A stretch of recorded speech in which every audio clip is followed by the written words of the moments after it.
Hello बच्चों, let us see this problem. A sky laboratory of mass 3 into 10 to the power 3 kg has to be lifted from one circular orbit of radius 2r to another circular orbit of radius 3r. Calculate the minimum energy required if the radius of Earth is 6.4 10 to the power 6 meter, gravity, acceleration due to gravity is 10. देखिए बस वो हमसे difference in energy पूछ रहे हैं, ज़्यादा तो उसने कुछ पूछा नहीं है। तो मैं क्या करूँगा, E2 माइनस E1 कर दूंगा। मुझे करना क्या है, एक ऑर्बिट से दूसरे ऑर्बिट तक उसे उठाकर रख देना है, बस यही काम करना है। तो दोनों ऑर्बिट की अपनी अपनी फिक्स एनर्जी होंगी, एक की E2 होगी और एक की E1 होगी। मानते नहीं मानते, है ना? तो E2 की एनर्जी माइनस E1 की एनर्जी कर दूंगा, सिंपल सा की कंसेप्ट है जो मुझे यहाँ पर लगाना है। अब E2 की फाइनल मतलब टोटल एनर्जी यहाँ पर कितनी है और यहाँ पर टोटल एनर्जी कितनी है। जो यहाँ पर अगर मैं टोटल एनर्जी की बात करता हूँ इन जनरल कंसेप्ट, ठीक है, तो उसकी की कंसेप्ट है G M M upon 2 times of radius of the orbit. ठीक है, ये टोटल एनर्जी है।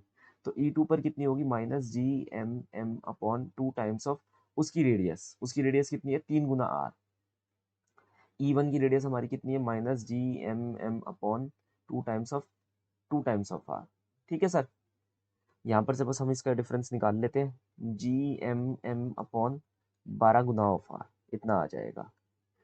नाउ हमें स्मॉल जी की वैल्यू दे रखी है, तो एक काम करते हैं, हम आर से मल्टीप्लाई और आर से डिवाइड कर देते हैं। तो यहाँ पर एक्सप्रेशन आ जाएगा जी एम अपॉन में आर का whole square, where R is the radius of earth, M into R upon में 12।